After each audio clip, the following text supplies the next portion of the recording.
Good morning to all.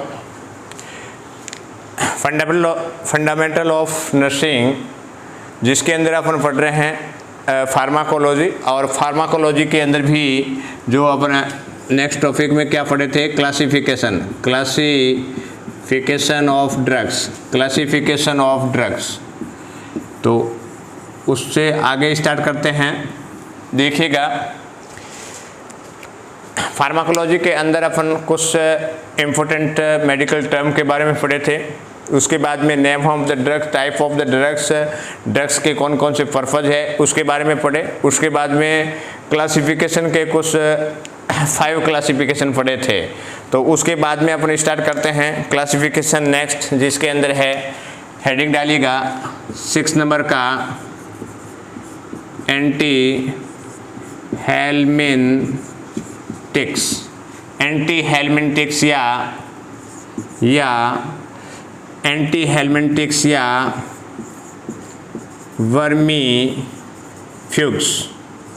वर्मीफ्यूग्स VER है ना, वर्मीफ्यूग्स।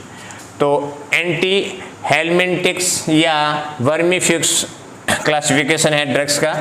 तो इसके अंदर कौन कौन सी दवाई रहेगी या इसके अंदर कौन सी मेडिसिन रहती है उसके बारे में बात करते हैं। देखिएगा, इसके अंदर लिखिएगा anti हेलमिनटिक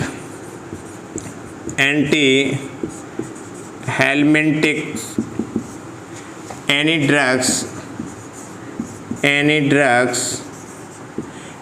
drugs that acts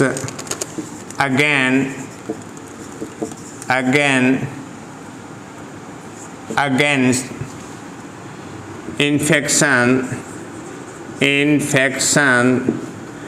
caused by caused by parasite. तो पैरासाइट के द्वारा जो इन्फेक्शन होता है उसको ट्रीट करने के लिए जो दवाइयाँ दी जाती है एंटी हेलमिनटिक्स कहलाती है। यदि मैं लिखूँ यूज्ड टू डिस्ट्रॉय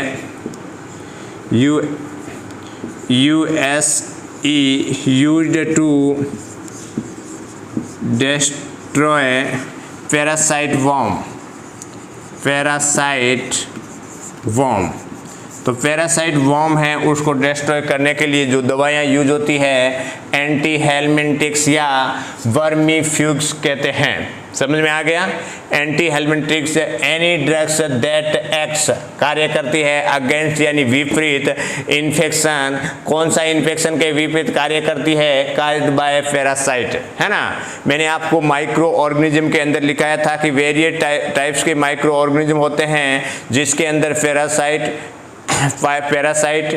और बैक्टीरियल, वायरल, फंगस, तो ये सब पैरासाइट जो थे, इसके अंदर जो पैरासाइट से इन्फेक्शन हो रहा है उसमें जो दवाई यूज होती है एंटी हेलमिनटिक्स ड्रग्स कहलाती है। ठीक है, अब बात करें कौन कौन सी ड्रग्स की बात करें।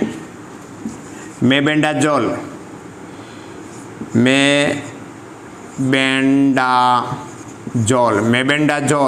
दूसरा है अल्बेंडाजोल, उसके बाद में है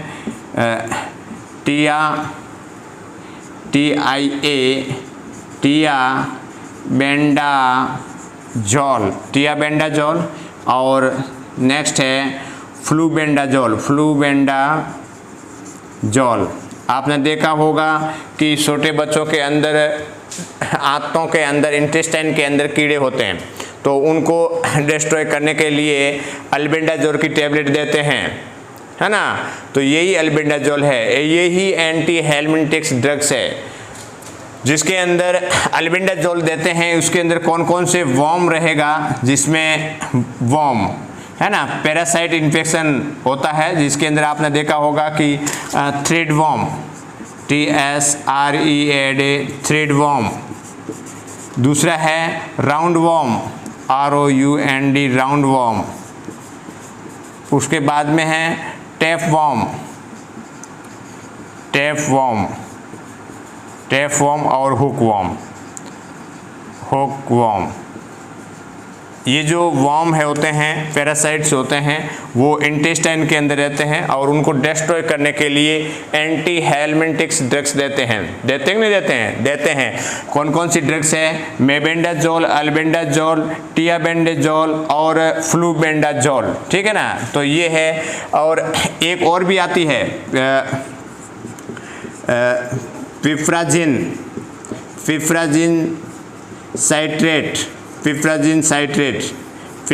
साइट्रेट, ये भी टेबलेट आती है, तो ये देते हैं, ठीक है। और ये पैरासाइट वर्म होते हैं जिसमें पैरासाइट के कारण इन्फेक्शन होता है।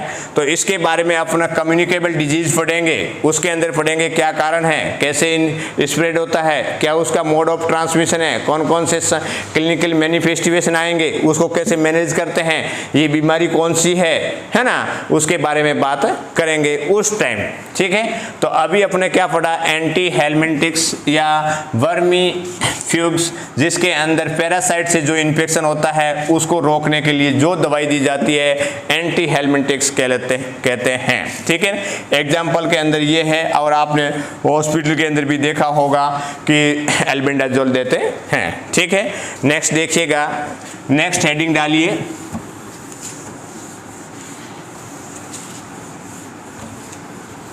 एंटीडोट।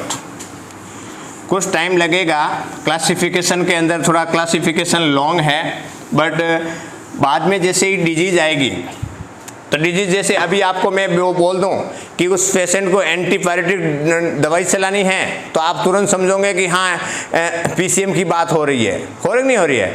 तो धीरे धीरे सब मालूम पड़ता जाएगा, एक मालूम पड़ता जाएगा। बहुत सारी दवाइयाँ हैं, कन्फ्यूजन होते जाओगे, बट कोई दिक्कत नहीं है। अभी एक बार समझ लीजिएगा, और उसके बाद में जैसे ही डिजीज कंडीशन आएगी तो उस कंडीशन के अंदर बताएंगे, अल्बेंडाजोल देंगे, तब आपको मालूम पड़ेगा कि ये तो एंटी हेलमिंटिक्स ड्रग्स है ना। तो धीरे धीरे मालूम पड़ता रहेगा। हेडिंग डालिए नेक्स्ट 7 नंबर पे,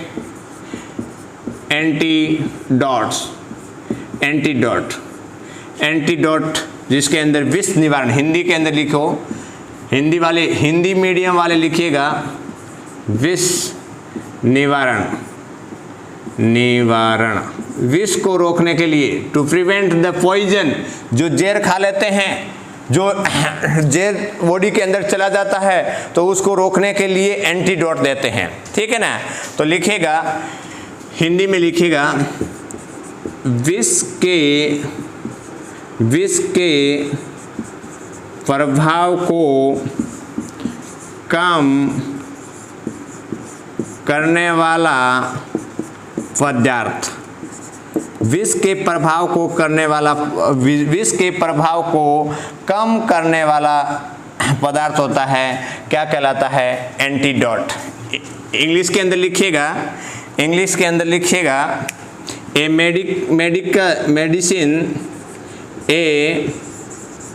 medicine substance that is used to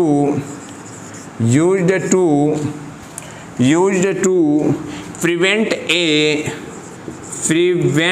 a poisons या disease from having an effect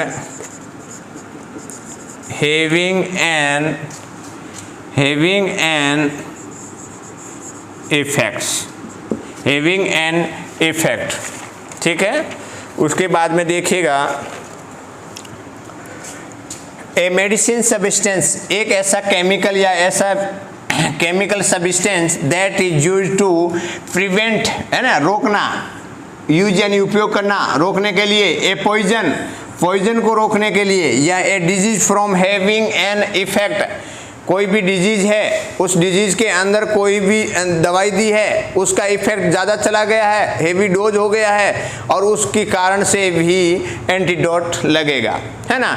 या कोई डिजीज है, जैसे कि पर्सन को स्नेक बाइट हुआ है, तो स्नेक बाइट हुआ है तो उसका पॉइजन जहर बॉडी के अंदर चला गया है, या कोई जैसे किसी ने जहर खा लिया है ना, जैसे कोई जहर खा लिया है तो उसमें जो जहर खाया है, पॉइजन खाया है, तो उसको रोकने के लिए एंटीडोट दिया जाता है, ठीक है ना। तो एंटीडोट मोस्टली बहुत सारे एंटीडोट है, जिसके अंदर एग्जाम्पल के अंदर लिखिएगा, एंटीडोट के अंदर चारकोल फॉर मोस्ट पॉइजन, बहुत सारे चारकोल देते हैं जिसमें पॉइजन में ये यूज होता है चारकोल। दूसरा होता है असेटाइल सिस्टेन, किस में यूज करते हैं, असेटाएमिनोफेन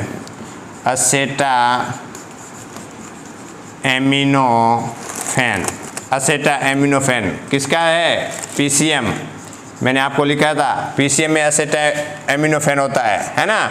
तो मान लीजिए पीसीएम की टेबलेट बहुत ज़्यादा खा लिए, जहर हो गया है बॉडी के अंदर, तो उसको एंटीडोट देंगे। कौन सा एंटीडोट देंगे, असेटाइल सिस्टीन देंगे, ठीक है। उसके बाद में एट्रोफिन, आपने देखा होगा एट्रोफिन इंजेक्शन देते हैं, एट्रोफिन इंजेक्शन।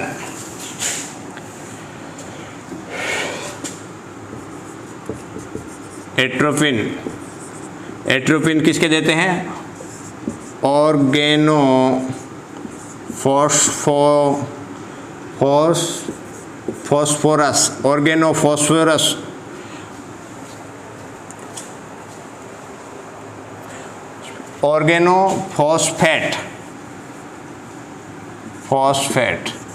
ऑर्गेनोफॉस्फेट जो होती है उसके अंदर देते हैं, ठीक है।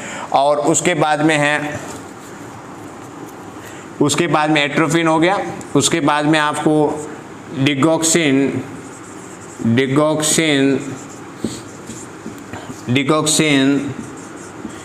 इम्यून फैब किस में देते हैं, डिगॉक्सिन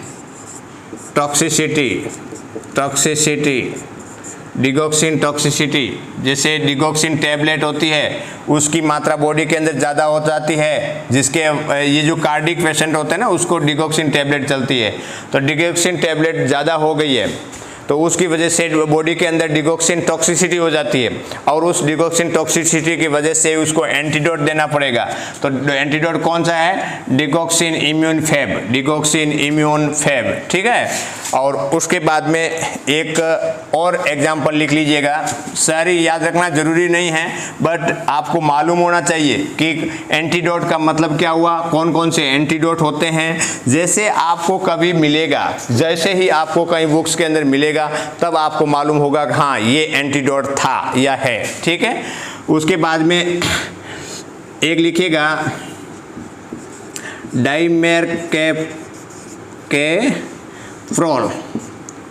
डाइमेरकेप्रोल, ठीक है ना। ये किसके अंदर देते हैं, देखिएगा, फॉर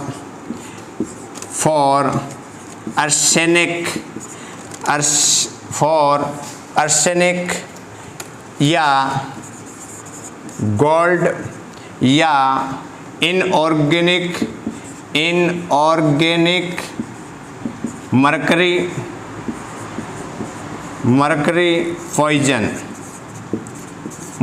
पॉइजन्स, तो ये इसके अंदर दिया जाता है। डाइमरकेप्रोल फॉर द आर्सेनिक पॉइजन है या गोल्ड का पॉइजन है या इनऑर्गेनिक मरकरी पॉइजन है, उसके अंदर डाइमरकेप्रोल देते हैं, ठीक है। उसके बाद में दूसरा जो है नेलेक्जॉन, एक और लिख दीजिएगा, नेलेक्जॉन किस में देते हैं, ऑपियोइड ओवरडोज हो जाता है, ऑपियोइड ओवरडोज, सेडेटिव ड्रग्स है उसका ओवरडोज हो जाता है, ठीक है ना। पूरा ओवरडोज सेडेटिव में हो जाता है और फिर ड्रग्स लेते हैं तो उसकी वजह से, तो उसको ट्रीट करने के लिए नेलेक्सोन देते हैं, है ना। तो नेलेक्सोन उसका क्या है, एंटीडोट है। तो कुछ सम इंपॉर्टेंट एंटीडोट्स थे। तो पहले अपने क्या पढ़े कि एंटीडोट क्या होता है। एंटीडोट के अंदर अपने क्या पढ़े थे कि विष के प्रभाव को कम करने वाली दवाइयाँ, वो दवाइयाँ जो पॉइजन को कम करें, ठीक है ना। तो मोस्ट इंपॉर्टेंट चारकोल है, एट्रोफिन है, नेलेक्सोन है। तो ये जो इंपॉर्टेंट एंटीडोट थे उसके बारे में बात किया, ठीक है। नेक्स्ट अपन पढ़ रहे हैं एंटासिड। हेडिंग डालिएगा एंटासिड। आज मेरे को नींद आ रही है, बट अब की बार इतने जीएनएम के अंदर एडमिशन हुए हैं, तो अभी कॉल आया था कि सर आज क्लास होगा कि नहीं होगा, तो इसलिए हम अभी उठ करके आए हैं और क्लास स्टार्ट कर दिया, ठीक है।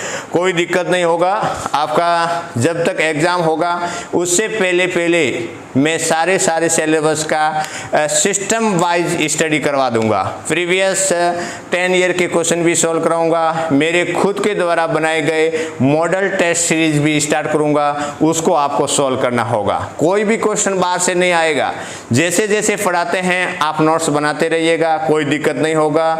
उसके अंदर बहुत सारे क्वेश्चन सॉल्व हो रहे हैं, मल्टीपल चॉइस क्वेश्चन आ रहा है, फिल इन द ब्लैंक्स वाला भी आ रहा है, और आपका एब्रीविएशन भी आ रहा है, फुल फॉर्म भी आ रही है। तो धीरे धीरे मटेरियल तैयार हो रहा है, कोई दिक्कत नहीं होगा, ठीक है।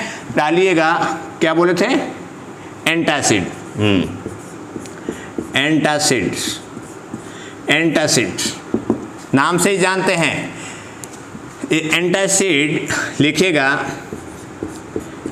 Antacids are a class of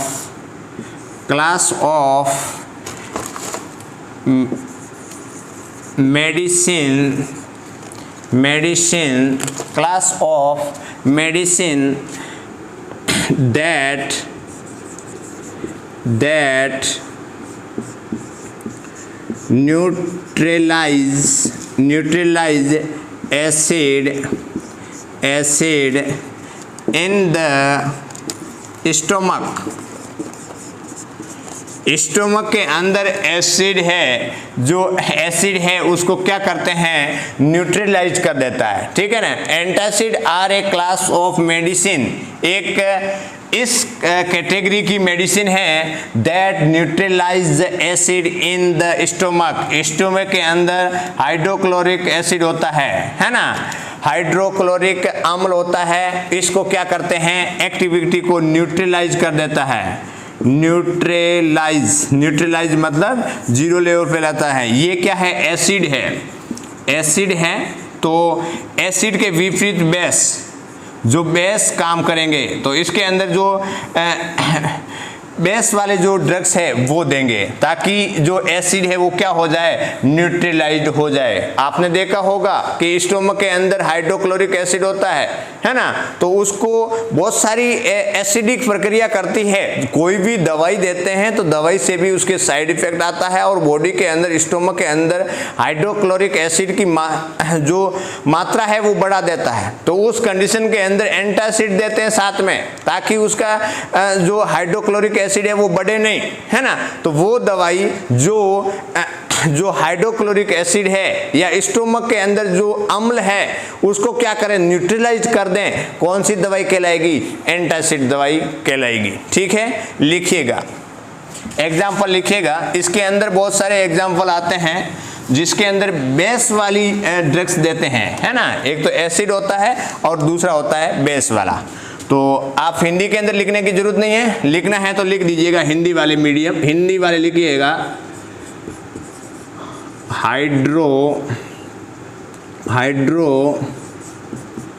hydrochloric acid को बोलते हैं अम्ल। हाइड्रोक्लोरिक अम्ल से प्रतिक्रिया कर, हाइड्रोक्लोरिक अम्ल से प्रतिक्रिया कर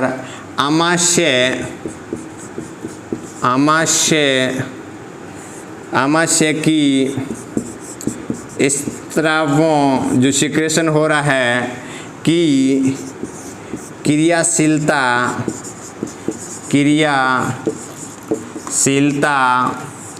क्रियाशीलता को क्या करते हैं, डिक्रीज करते हैं, घटाते हैं। देखो कितना डिफिकल्ट है हिंदी के अंदर। हाइड्रोक्लोरिक अम्ल से प्रतिक्रिया कर आमाशय के स्रावों को की क्रियाशीलता को क्या करते हैं, घटाते हैं। नहीं तो इंग्लिश के अंदर क्या होगा, न्यूट्रलाइज टू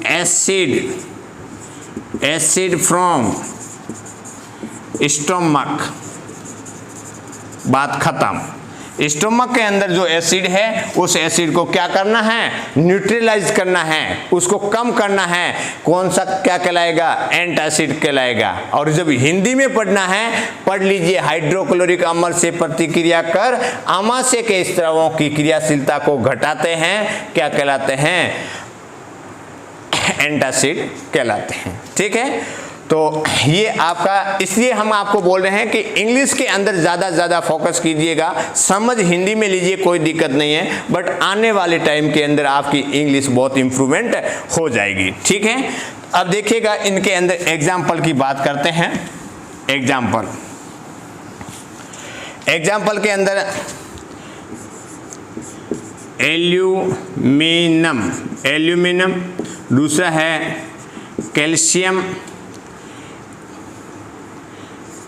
कैल्शियम, तीसरा है मैग्नीशियम, उसके बाद में सोडियम बाइकार्बोनेट,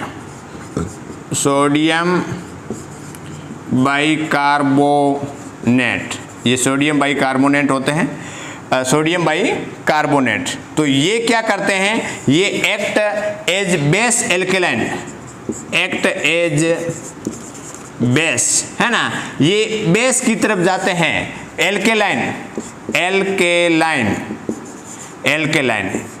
एल्केलाइन की प्रक्रिया करते हैं। तो ये सब एल्केलाइन वाले होते हैं, एल्यूमिनियम, कैल्शियम, मैग्नीशियम और सोडियम बाइकार्बोनेट, ये होते हैं। और ये काउंटर एक्ट करते हैं, क्या करते हैं, काउंटर एक्ट, विपरीत एक्ट करते हैं। किसके विपरीत, जो हाइड्रोक्लोरिक एसिड है, स्टोमक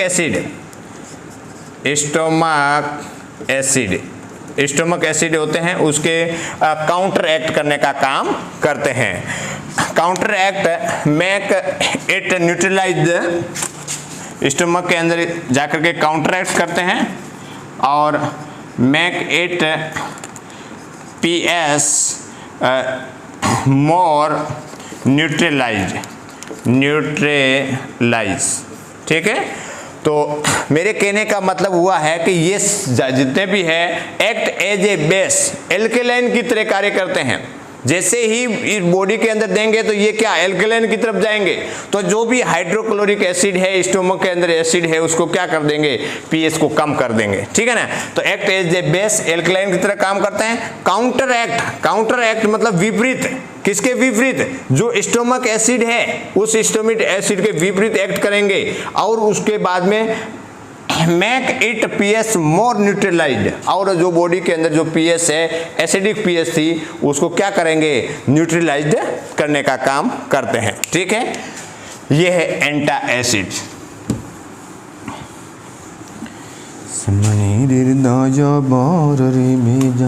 माता रामणो मतरानी रो दरबार रे जेमनी तो मात्र। कुछ एग्जाम्पल और लिखना है तो एंटासिड के अंदर लिखिएगा, एंटासिड्स, जिसके अंदर लिखिएगा मैग्नीशियम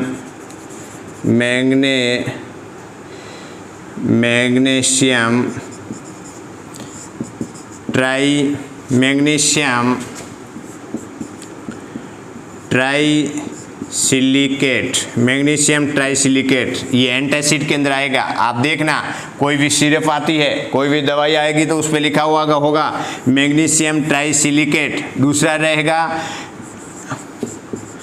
एल्यूमिनियम हाइड्रोक्साइड,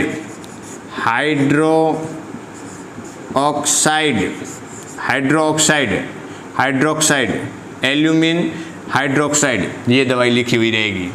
तो इससे आपको मालूम पड़ जाएगा, देखते ही मालूम पड़ जाएगा कि ये कौन सी दवाई है, एंटासिड ड्रग्स है। ठीक है, नेक्स्ट आपका हेडिंग डालिएगा anti emetics.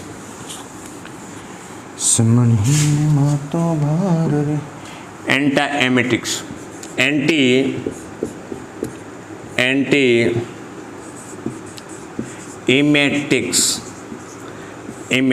Emetics related to vomiting.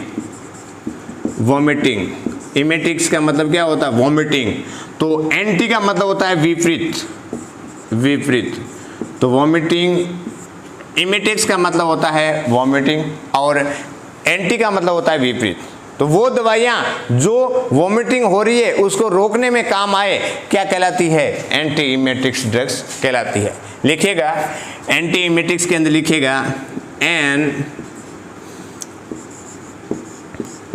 Anti emetics is a drugs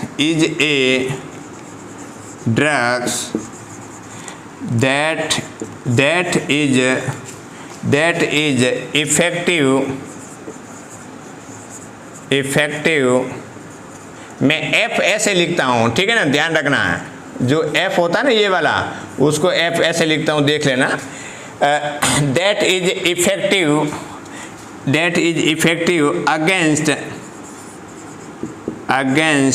against मतलब विपरीत, किसके विपरीत, वॉमिटिंग एंड नोजिया, NAUSEA।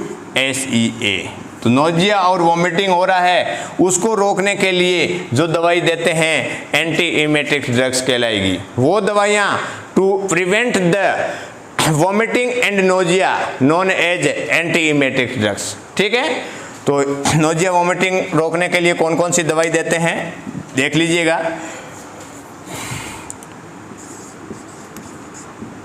ऑन्डेनसेट्रॉन, ठीक है। दूसरा आपका है मेटोक्लोप्रोमाइड,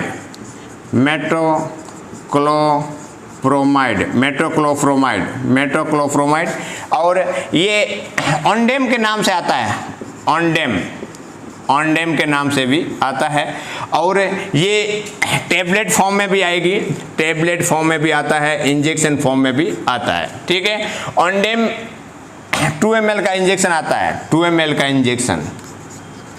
ठीक है, तो वो बाद में बात करेंगे कितना mg का है, कितने ml का है, उसके अंदर क्या कितनी मात्रा होती है और कैसे देना होता है, कौन से रूट से देते हैं, उसके बारे में बाद में पढ़ेंगे। ठीक है ना।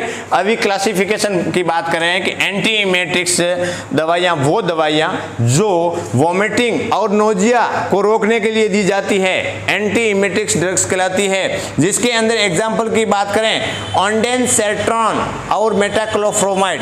ऑन्डेन जो आता है ऑन्डेम के नाम से भी आता है, और ये टैबलेट इंजेक्शन फॉर्म में भी रहता है। ठीक है, उसके बाद में नेक्स्ट पढ़िएगा, नेक्स्ट क्लासिफिकेशन, काउंट करते रहना, 50 तक पूरा काउंट करवाऊंगा एंटीबायोटिक्स क्लासिफिकेशन के अंदर।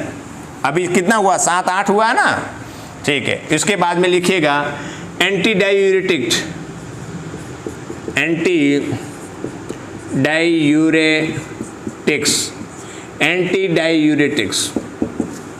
देखो, एंटी का मतलब मैंने आपको बताया विपरीत, डाई का मतलब डबल, डाई का मतलब क्या हुआ, double,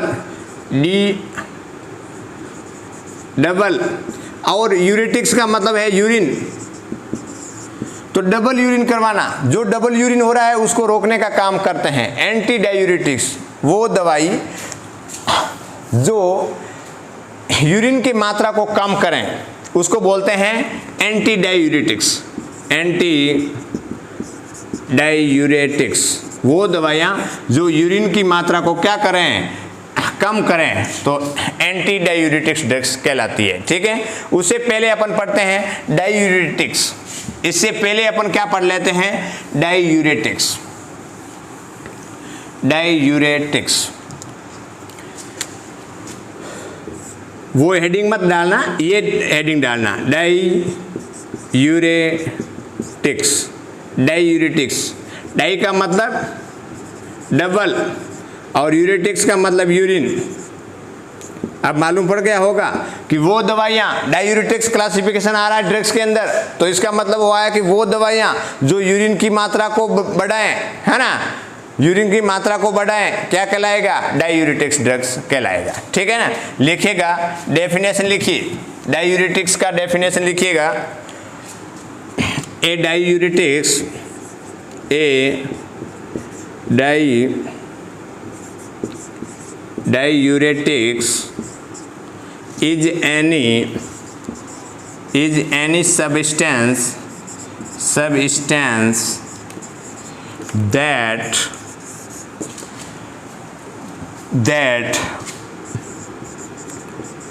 promotes diuresis that increase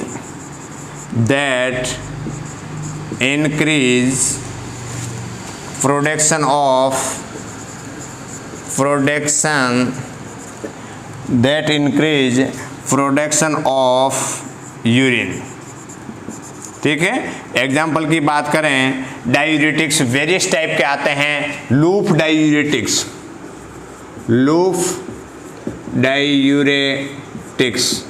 जिसके अंदर कौन सा रहेगा, फ्रूसेमाइड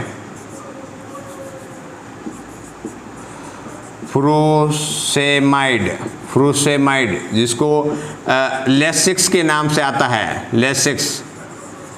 लेसिक्स हॉस्पिटल के अंदर लेसिक्स के रूप में मिलेगा। 2 ml का आता है और इस ml 10 mg होता है। 10 mg इस ml 10 mg होता है।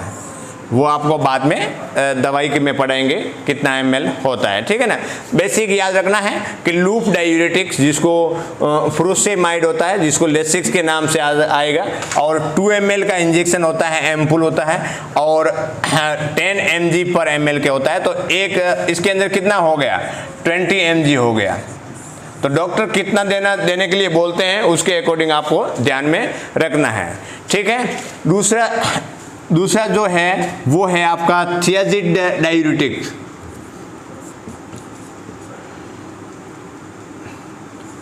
थियाजिड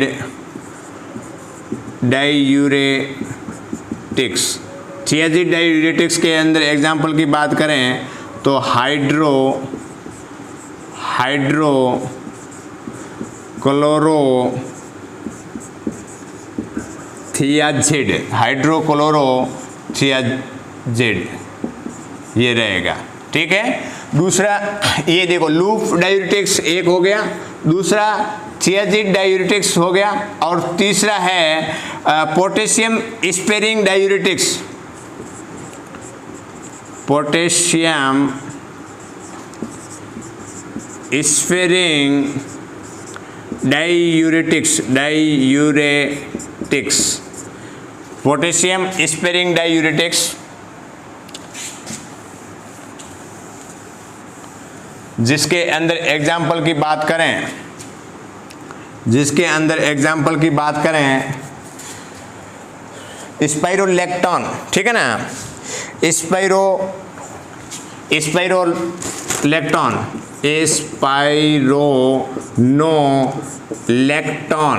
स्पाइरोलेक्टॉन ये रहेगा।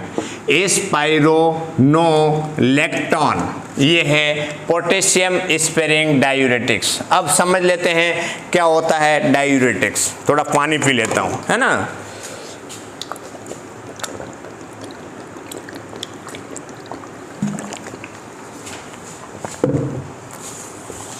ओह, आधी रात हो गई है।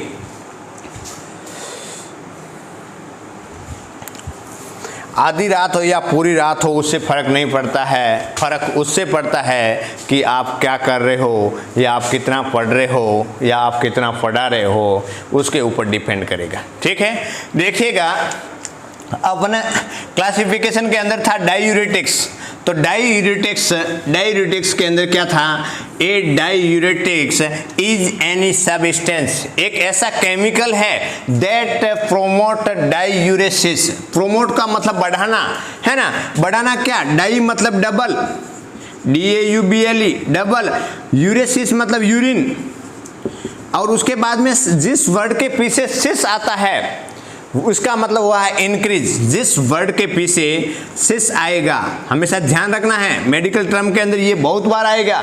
सिस का मतलब हुआ है इंक्रीज होना, इंक्रीज होना, ठीक है ना। तो प्रोमोट डायूरेटिक्स वो दवाई, वो सब्सटेंस जो यूरिन के मात्रा को बढ़ाएं, प्रोमोट करें, that increase the production of the urine, है ना, प्रोमोट करें यूरिन को, डायूरेसिस का काम करें और यूरिन का प्रोडक्शन को क्या करें, बढ़ा दें। मूत्रवर्धक, हिंदी के अंदर लिखिएगा मूत्रवर्धक, है ना, तो देख लीजिएगा। तो डायूरेटिक्स वो दवाई जो यूरिन की मात्रा को क्या करें, डबल कर दें, ज़्यादा कर दें, नॉर्मल से ज़्यादा कर दें। जैसे इस कंडीशन में आपने देखा होगा कि patient is suffering from the hypertension, body person को बीपी ज़्यादा है, तो इसका मतलब ये हुआ कि बॉडी के अंदर फ्लूइड का कलेक्शन है वो ज़्यादा हो गया।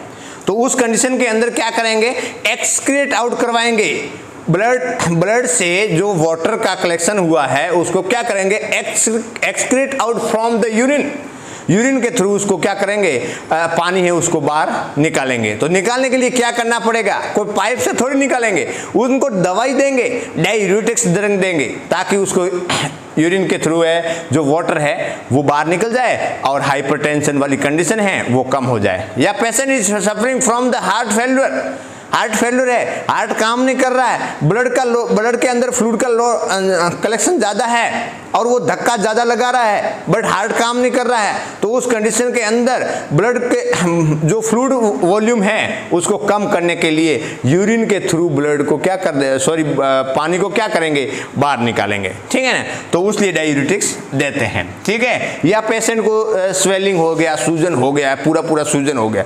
सूजन होने का मतलब है कि कोई भी टिश्यू है, सेल है, उसके अंदर फ्लूइड का कलेक्शन हुआ है।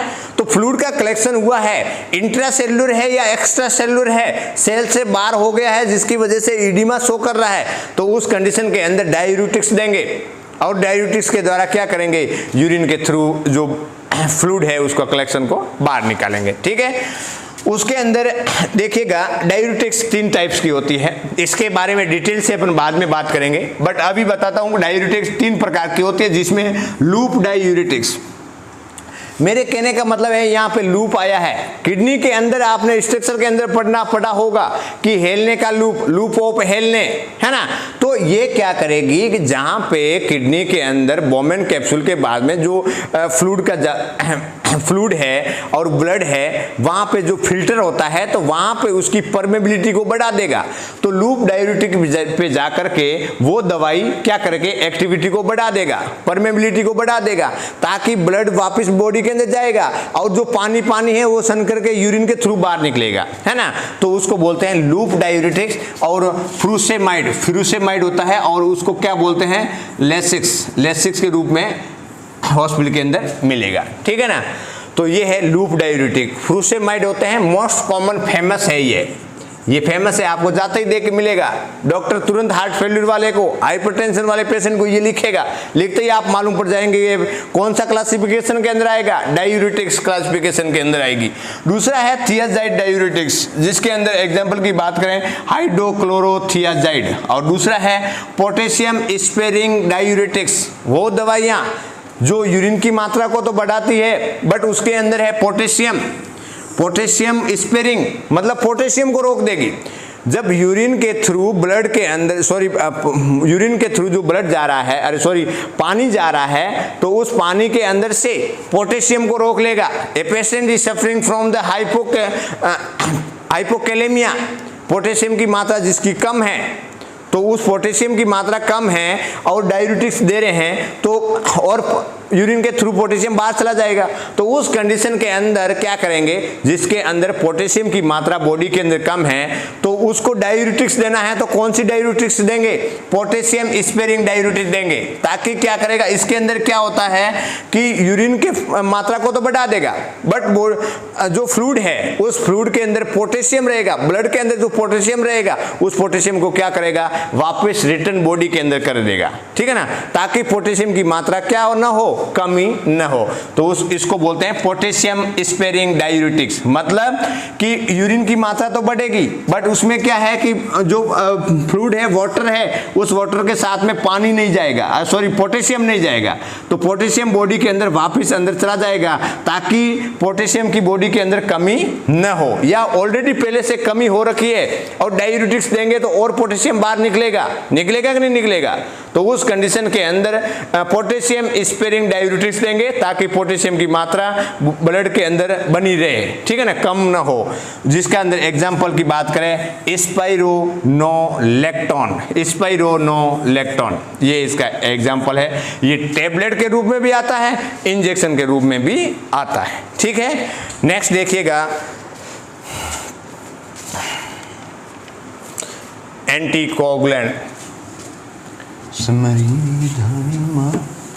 समझ में आ रहा होगा आपको, नोट्स बनाते रहिएगा। और जो एनएम का जो बैच न्यू बैच है तो उनके लिए भी ये फार्माकोलॉजी सेम है, तो इसलिए आप सभी लोगों को एक ही समान रूप से बनाना है, कोई दिक्कत नहीं होनी चाहिए, ठीक है। समझ में आ जाएगा, नए हैं इसलिए समझ में नहीं आएगा, धीरे धीरे सारा समझ में आ जाएगा, कोई दिक्कत नहीं, कोनो दिक्कत नहीं, ठीक है। नेक्स्ट हेडिंग डालिएगा, anti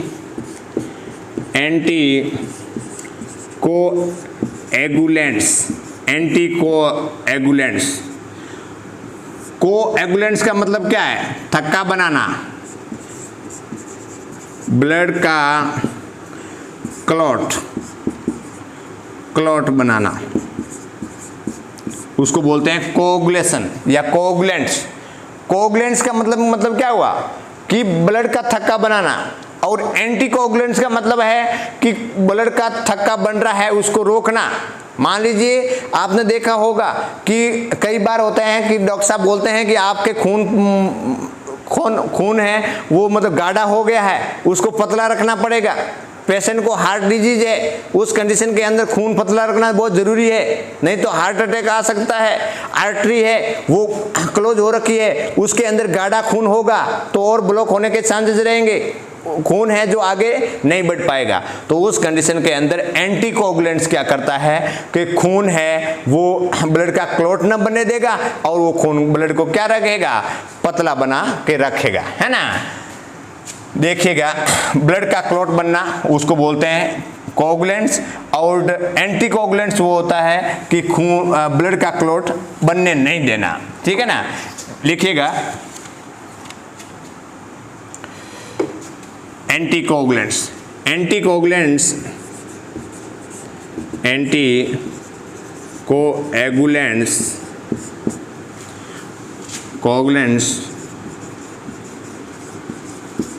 commonly known as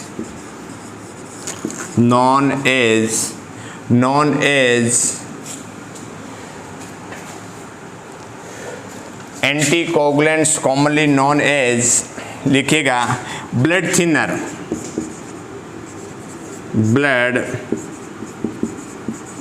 thinner, खून को पतले करने वाला ब्लड थिनर, है ना, खून को पतला रखना, उसके नाम से भी जाना जाता है। आर केमिकल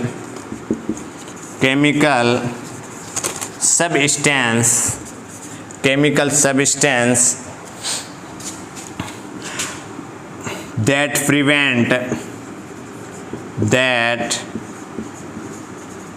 prevent या reduce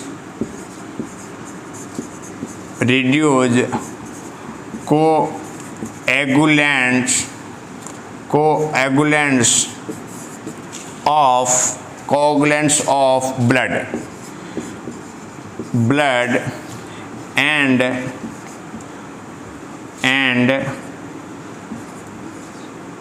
prolonging the clotting time, ये इनका डेफिनेशन रहेगा। दूसरा एंटीकोगुलेंट्स की बात करें तो कौन कौन से रहेगा? वारफेरिन और दूसरा रहेगा हेपेरिन, ठीक है ना। वारफेरिन और हेपेरिन, ये दो दवाइयाँ रहेगी। एंटीकोगुलेंट्स, कोगुलेंट्स का मैंने आपको बता दिया है कि कोगुलेंट्स का मतलब क्या होता है, ठीक है। कोगुलेंट्स का मतलब है ब्लड का क्लॉट बनाना, ब्लड क्लॉट बनाने की क्रिया होती है, उसको कोगुलेंट्स बोलते हैं। और एंटीकोगुलेंट मतलब इसके विपरीत है ना, ब्लड क्लॉट बनने से रोकना, ब्लड का क्लॉट बनने से रोकना, क्या बोलेंगे? एंटीकोगुलेंट्स। तो anticoagulants commonly known as blood thinner, किस नाम से जाना जाता है? ब्लड थिनर के नाम से जाना जाता है, ब्लड को पतला करने वाला के नाम से जाना जाता है। आर केमिकल सब्सटेंस, ये जो एंटीकोगुलेंट है एक केमिकल सब्सटेंस होता है दैट प्रिवेंट का मतलब रोकना या रिड्यूस करना, कोएगुलेंट्स मतलब ब्लड का क्लॉट बनने से उनको रिड्यूस करना, रोकना ऑफ ब्लड को जो थक्का बन रहा है उसको रोकने में सहायक होते हैं। And prolonging the clotting time है उसको प्रोलॉन्ग करने के लिए। एक होता है ब्लीडिंग टाइम, बीटी होता है, और एक होता है सीटी। तो क्लॉटिंग टाइम बढ़ाना, क्लॉट बनने से रोकने के लिए कितना टाइम लगता है, तो ये बीटी क्या होता है, सीटी क्या होती है, उसके बारे में अपन बाद में बात करेंगे, ठीक है। एग्जाम्पल की बात करें तो वारफेरिन, एंटीकोगुलेंट के अंदर रहेगा वारफेरिन। आप देखना पेशेंट, हार्ट वाले पेशेंट को एंटीकोगुलेंट के रूप में लिखेंगे, वारफेरिन लिखेंगे या हेपेरिन लिखेंगे। जो सर्जरी हो रही है उस सर्जरी के अंदर वारफेरिन या हेपेरिन की दवाई चलेगी, क्योंकि सर्जरी के दौरान किसी भी प्रकार का क्लॉट न बने, है ना। तो उसके लिए खून को पतला रखने के लिए ये दवाइयाँ दी जाती है। और मान लीजिए कि एंटीकोगुलेंट का काम क्या होता है? खून को पतला रखना। तो इतना खून पतला हो जाएगा कि बॉडी के अंदर इंटरनली क्या होने लग जाएगी? ब्लीडिंग हो जाएगी। तो ब्लीडिंग हो जाएगी मतलब उसका है कि एंटीकोगुलेंट्स जो दिया है उसकी टॉक्सिसिटी हो गई है। तो किसी भी प्रकार की कोई टॉक्सिसिटी हो जाती है, बॉडी के अंदर ज्यादा हो जाती है, तो उसको मतलब क्या बोलेंगे? पॉइजन बोलेंगे। और पॉइजन के लिए अपन क्या देते हैं? एंटीडोट देते हैं। तो वॉर्फिन का एंटीडोट क्या होगा? वॉर्फिन का एंटीडोट क्या होगा? वो होगा विटामिन के,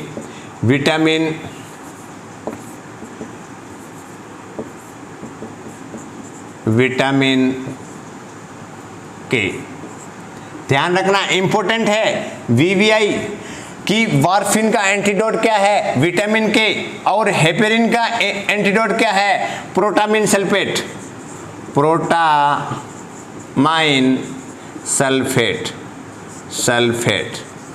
अब समझ में आ रहा है? धीरे धीरे समझ में आ रहा होगा कि यहाँ पे मैंने आपको एंटीडोट भी बताया है, मैंने आपको यहाँ पे एंटीकोगुलेंट्स भी बता दिया है, ठीक है ना। ये वॉर्फिन और हेपेरिन यदि बॉडी के अंदर क्या करेंगे? खून को पतला करने की प्रक्रिया बढ़ा देते हैं। या मैं कहूँ कि इसकी मात्रा ज़्यादा हो गई है, तो बॉडी के अंदर एक टॉक्सिसिटी हो गई है हेपेरिन या वॉर्फिन की, तो उस कंडीशन के अंदर इंटरनल ब्लीडिंग होने की चांस रहेंगे, क्योंकि खून बहुत पतला हो गया है। तो उस कंडीशन के अंदर क्या करेंगे? इसका एंटीडोट देंगे नहीं देंगे? देंगे, क्योंकि पॉइजन को कम करने के लिए उसको एंटीडोट देते हैं। किसी भी प्रकार की टॉक्सिसिटी होती है तो उसको एंटीडोट के रूप में देते हैं, ताकि उसको तुरंत टाइम पे ट्रीट किया जा सके। तो वॉर्फेरिन है, उसका एंटीडोट है विटामिन के, और हेपेरिन का एंटीडोट है प्रोटामाइन सल्फेट। अब आप याद रखने के तरीका, क्योंकि ये दवाई बहुत चलती है, कॉमन रूप से चलती है, एग्जाम के अंदर ये आएगा कि हेपेरिन का एंटीडोट क्या है, तो आप विटामिन के लिख दोगे, और वारफेरिन का आप प्रोटामाइन सल्फेट लिख दोगे, तो क्या हो जाएगा? गलत हो जाएगा। आपको याद रखना है कि HP हेपेरिन का है प्रोटामाइन सल्फेट, और ये है W, और ये V है ना, ये भी वह है, ये भी वह है। W को भी वह के रूप में है ना, तो वह के रूप में जानते हैं, नहीं जानते हैं? तो उसके अंदर विटामिन रहेगा। W के अंदर, W का मतलब व के मतलब V मतलब विटामिन, और कौन सा विटामिन? के।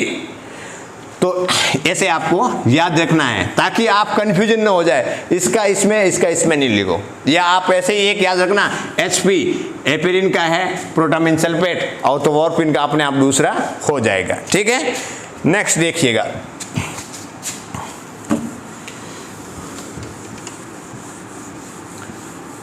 सुमरी रे धानी मान रे भेजन रे माता, मिलनो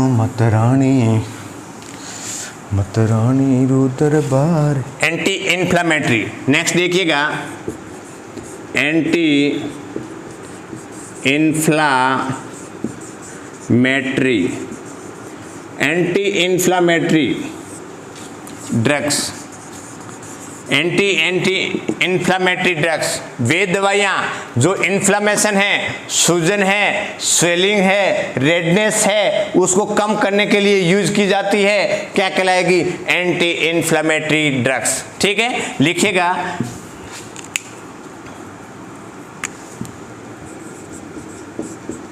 एंटी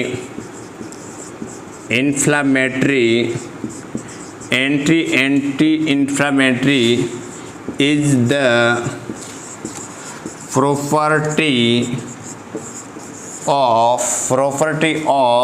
a substance या treatment that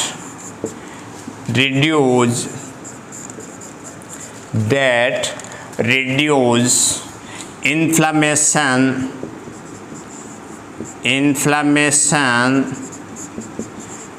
and swelling। ठीक है, और इसके अंदर क्या क्या रहेगा? एस्पिरिन, दूसरा रहेगा डाइक्लोफेनिक, और उसके बाद में आइबुप्रोफेन,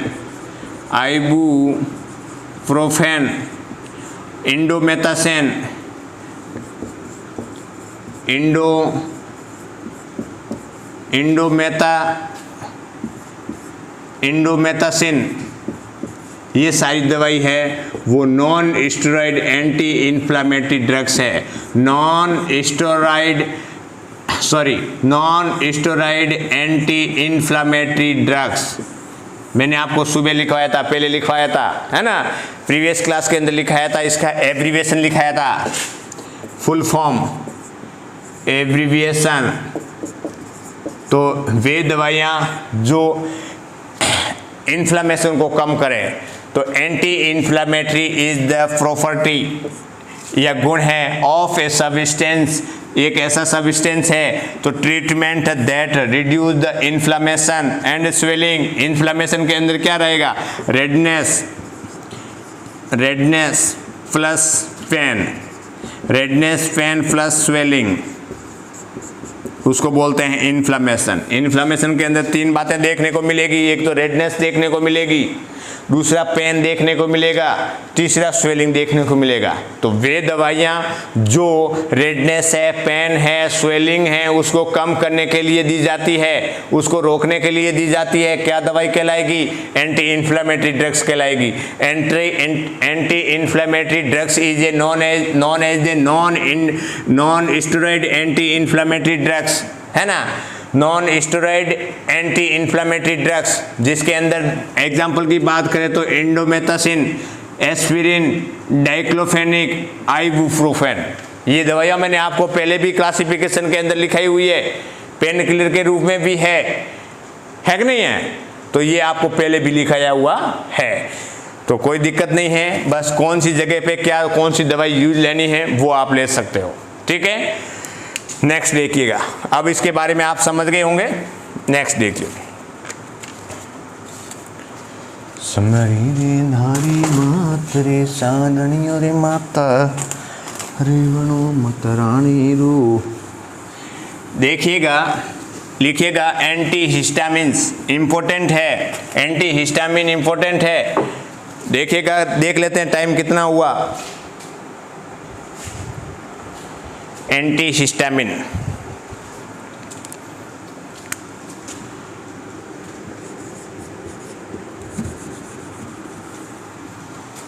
हेडिंग डालिएगा एंटीहिस्टामिन,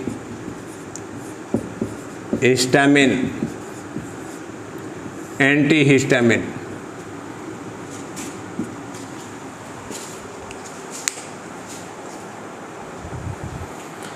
देखिएगा एंटीहिस्टामिन, एंटीहिस्टामिन की बात करते हैं।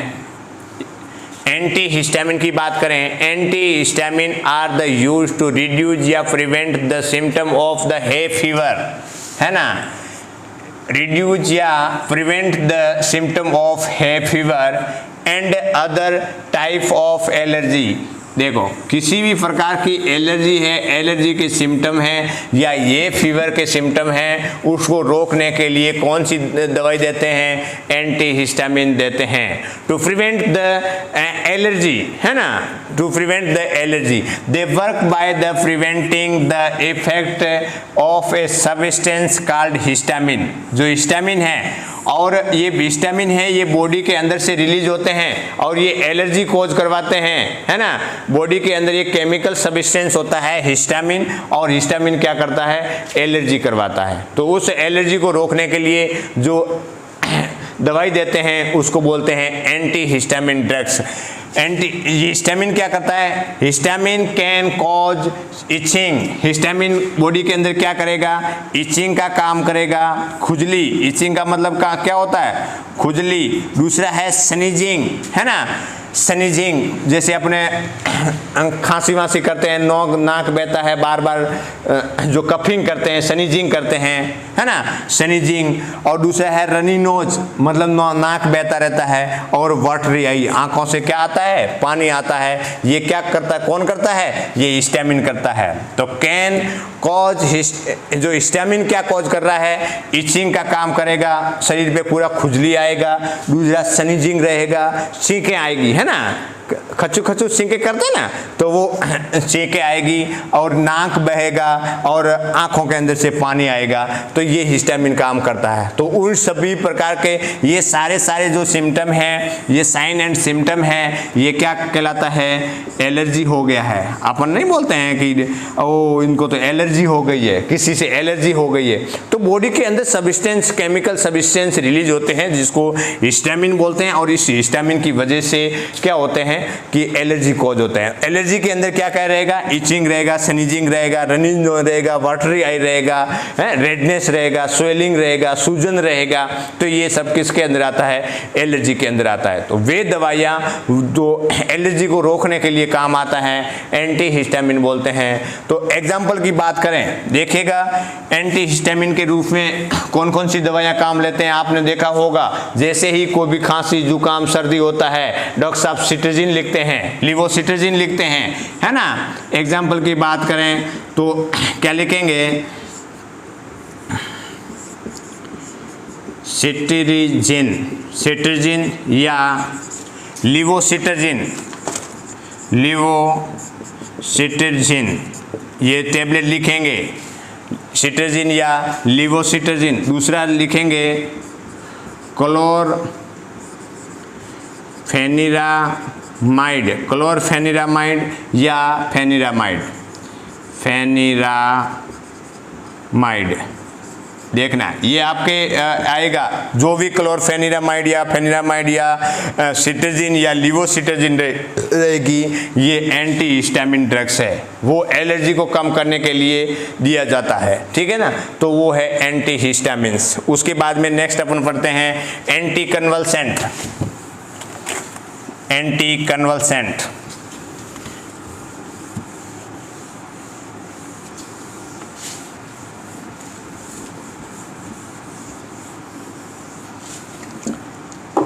देखिएगा anti convulsant, anti convulsant used for in the treatment of epileptic seizure. जो मिर्गी के दौरे पड़ते हैं या कन्वल्सन आता है, तो उस कंडीशन के अंदर जो दवाई देते हैं उसको बोलते हैं एंटी कन्वल्सेंट, है ना। मिर्गी, एपिलेप्टिक का मतलब क्या होता है, या एपिलेप्सी का मतलब क्या हुआ, मिर्गी आना, मिर्गियाना, जो यहाँ पे चमकी के रूप में बोलते हैं, है ना, चमकी आ गया, पेशेंट एकदम धड़ाक से गिर गया, तो उसमें होता क्या है कि एबनॉर्मल सेंसेशन आते हैं फ्रॉम ब्रेन से। एबनॉर्मल सेंसेशन आएगा तो उसकी वजह से एक्टिविटी बढ़ जाएगी, पेशेंट गिर जाएगा, अनकॉन्शियस हो जाएगा, होगा कि नहीं होगा। तो उसके लिए क्या करते हैं, एंटी कन्वल्सेंट ड्रग्स देते हैं। एग्जाम्पल की बात करें तो लिखिएगा, एग्जाम्पल के अंदर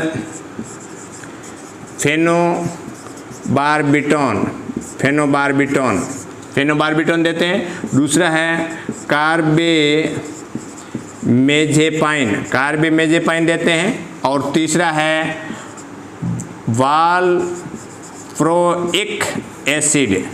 वाल्फ्रोइक एसिड देते हैं। ये एंटी कन्वल्सेंट ड्रग्स रहेगी, ठीक है।